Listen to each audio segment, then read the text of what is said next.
Assalamualaikum anak soleh dan soleha. Masih semangat ya untuk mengikuti kegiatan home learning hari ini? Kalian harus tetap semangat walaupun pembelajaran masih dilakukan dari rumah.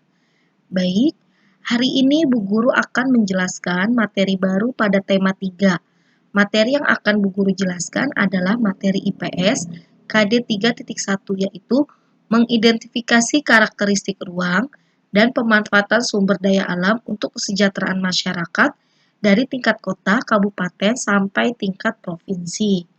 Nah, pembelajaran hari ini yang akan Bu Guru sampaikan adalah tentang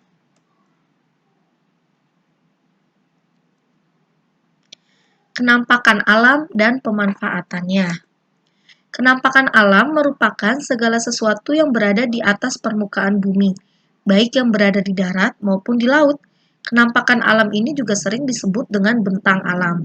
Kenampakan ini timbul akibat adanya peristiwa-peristiwa alam yang terjadi di atas permukaan bumi.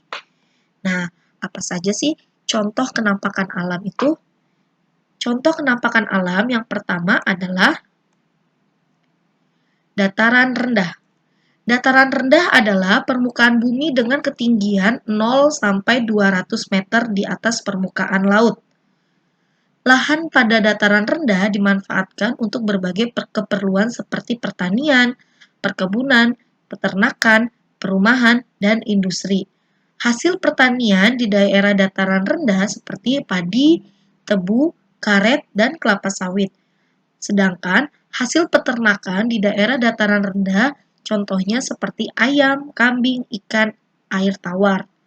Nah, mata pencarian penduduk yang tinggal di dataran rendah sebagai petani, peternak, dan pegawai perusahaan.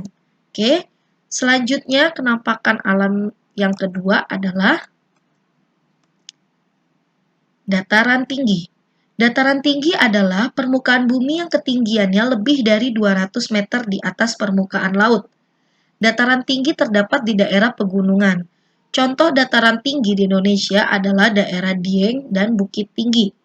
Banyak objek wisata yang berada di dataran tinggi, sehingga banyak dibangun tempat-tempat peristirahatan, karena dataran tinggi memiliki udara yang bersih dan sejuk.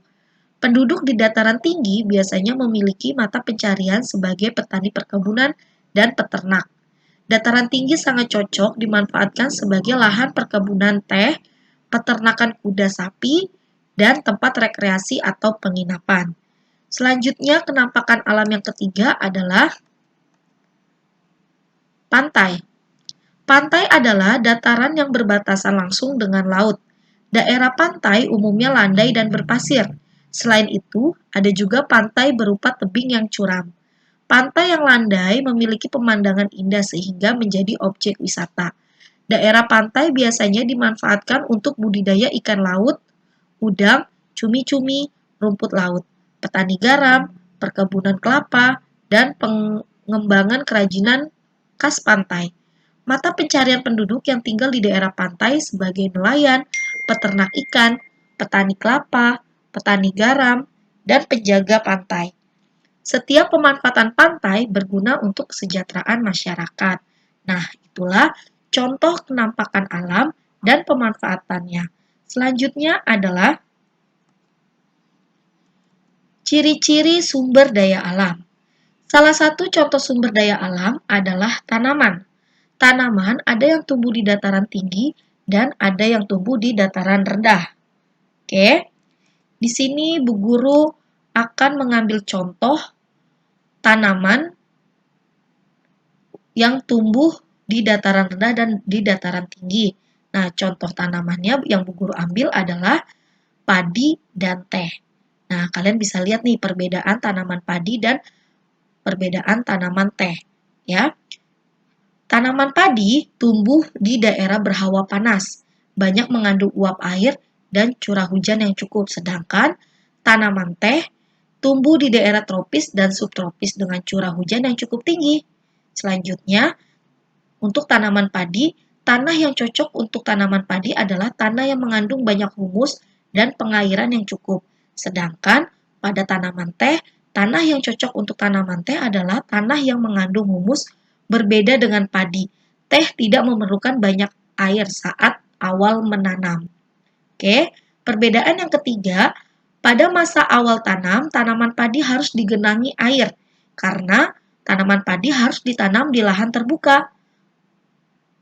Soalnya tanaman padi membutuhkan cahaya matahari. Sedangkan tanaman teh, pengaruh suhu sangat berpengaruh terhadap pertumbuhan tanaman teh, sehingga mutu yang dihasilkan bergantung pada tempat teh itu ditanam.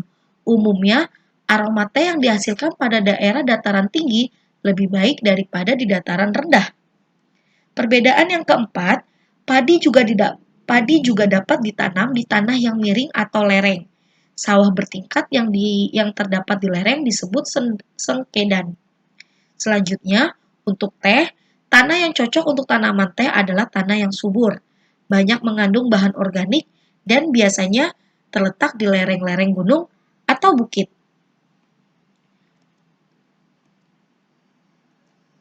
Nah, kalian harus tahu nih bahwa materi pembelajaran hari ini bisa kita kaitkan pada surat Al-Luqman ayat 10, yaitu Dia menciptakan langit tanpa tiang yang kamu melihatnya, dan Dia meletakkan gunung-gunung di permukaan bumi supaya bumi itu tidak menggoyangkan kamu, dan memperkembangbiakan pada segala macam jenis binatang.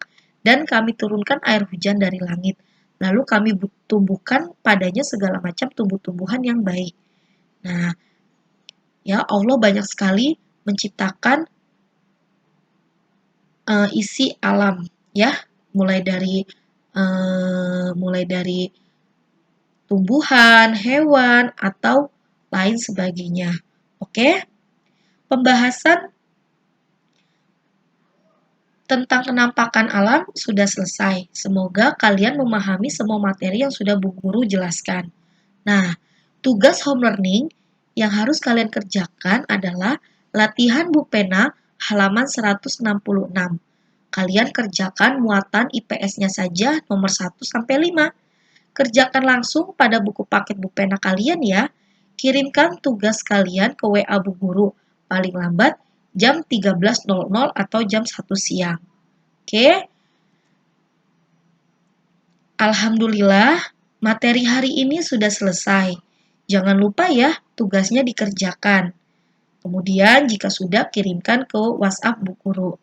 Oke, anak soleh dan soleha, pesan Bu Guru untuk kalian semua, kalian harus selalu bersemangat, jaga kesehatannya, dan selalu jaga jarak satu sama lain.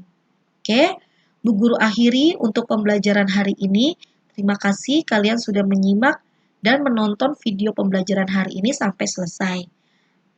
Assalamualaikum warahmatullahi wabarakatuh.